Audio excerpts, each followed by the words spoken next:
भक्ति भारत में आपका स्वागत है। अगर आपको वीडियो पसंद आए तो इसे लाइक करें, शेयर करें और ऐसे और भी भक्ति वीडियो देखने के लिए सब्सक्राइब करें।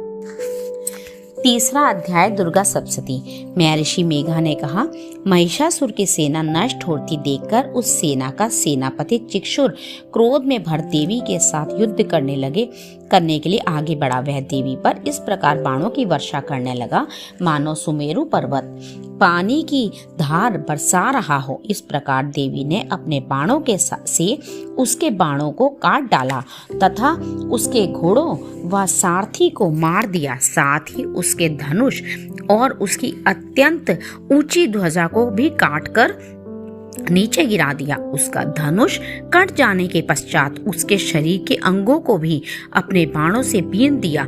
धनुष, घोड़ों और सारथी के नष्ट हो जाने पर वह असुर ढाल और तलवार लेकर देवी की तरफ आया।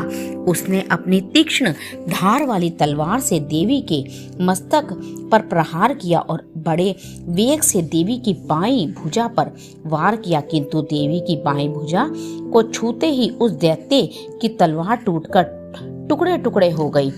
इससे दैत्य ने क्रोध में भरकर शूल हाथ में लिया और उसे भद्रकाली देवी की ओर फेंका।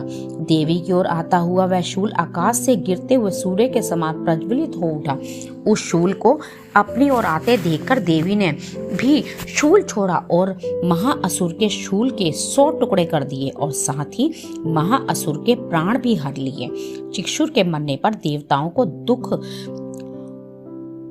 को दुख देने वाला चामर नामक दैत्य हाथी पर सवार होकर देवी से लड़ने के लिए आया और उसने आने के साथ ही शक्ति से प्रहार किया, किंतु देवी ने अपने हुंकार से ही उसे तोड़कर पृथ्वी पर डाल दिया। शक्ति को टूटा हुआ देखकर दैत्य ने क्रोध से लाल होकर शूल को चलाया, किंतु देवी ने उसको भी काट दिया। इतने में देवी का सिंह उछलकर हाथी के मस्तक पर सवार हो गया और दैत्य के साथ बहुत ही तीव्र युद्ध करने लगा। फिर वह दोनों लड़ते हुए हाथी पर से पृथ्वी पर आ गिरे और दोनों बड़े क्रोध से लड़ने लगे।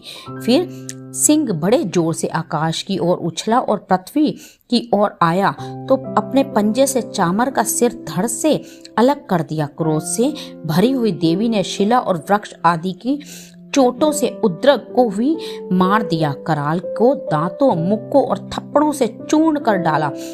क्रुद्ध हुई देवी ने गदा के प्रहार से उद्दत दैत्य को मार गिराया। भिंदीपाल से वाष्पकल को बाणों से ताम्र और अंधक को मौत के घाट उतार दिया। तीनों नेत्रों वाली परमेश्वरी ने त्रिशूल से उग्रास्य, उग्रवीर और महाहनु नामक राक्षसों को मार गिराया।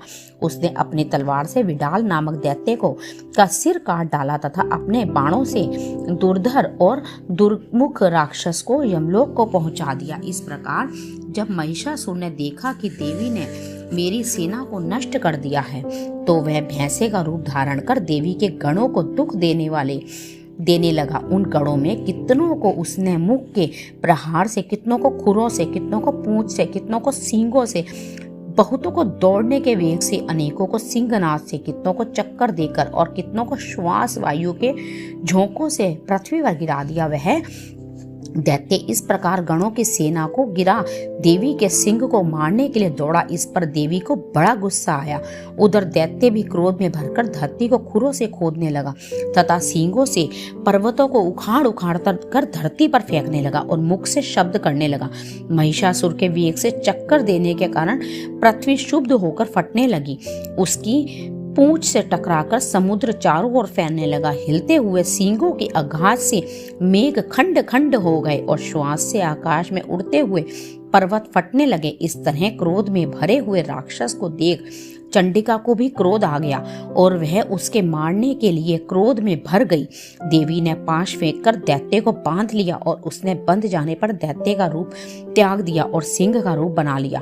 और ज्यों ही देवी उसका सिर काटने के लिए तैयार हुई कि उसने पुरुष का रूप बना लिया जो कि हाथ में तलवार लिए हुए था।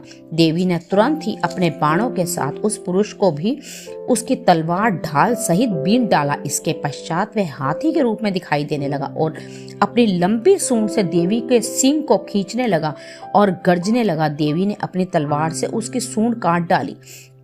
तब राक्षस ने एक बार फिर भैंसे का रूप धारण कर लिया और पहले की तरह चर अचर जीवों सहित समस्त त्रिलोकी को व्याकुल करने लगा। इसके पश्चात क्रोध में भरी हुई देवी बारंबार उत्तम मधु का पान करने लगी और लाल लाल नेत्रों से हंसने लगी। उधर बलवीर्य तथा मद से क्रुद्ध हुआ दैत्य भी गरजने लगा और अपने सींगों से देवी पर पर्वतों को फेंकने लगा। देवी अपने बाणों से उसके फेंके हुए पर्वतों को चूर्ण करती गई और बोली, ओ मूढ़, जब तक मैं मद्यपान कर रही हूँ तब तक तू गरज ले और इसके पश्चात मेरे हाथों तेरी मृत्यु हो जाने पर देवता गरजेंगे। महिषासुर महर्षि मेघा ने कहा। यूं कहकर देवी उछलकर उस दैत्य पर जा चढ़ी और उसको अपने पैर से दबाकर शूल से उसके गले पर आघात किया। देवी के पैर से दबने पर भी दैत्य अपने दूसरे रूप से अपने मुख से बाहर होने लगा। तभी वह आधा ही बाहर निकला था कि देवी ने अपने प्रभाव से उसे रोक दिया। जब वह आधा निकला हुआ ही दैत्य युद्ध करने लगा तो देवी ने अपनी तलवार से उसका सिर काट डाला। इसके पश्चात सारी राक्षस सेना आहाकार करती हुई वहां से भाग खड़ी हुई और सब देवता अत्यंत प्रसन्न हुए। ऋषियों महर्षियों सहित देवी की स्तुति करने लगी। गंधर्व राज गान करने लगे, अप्सराएं नृत्य करने लगी।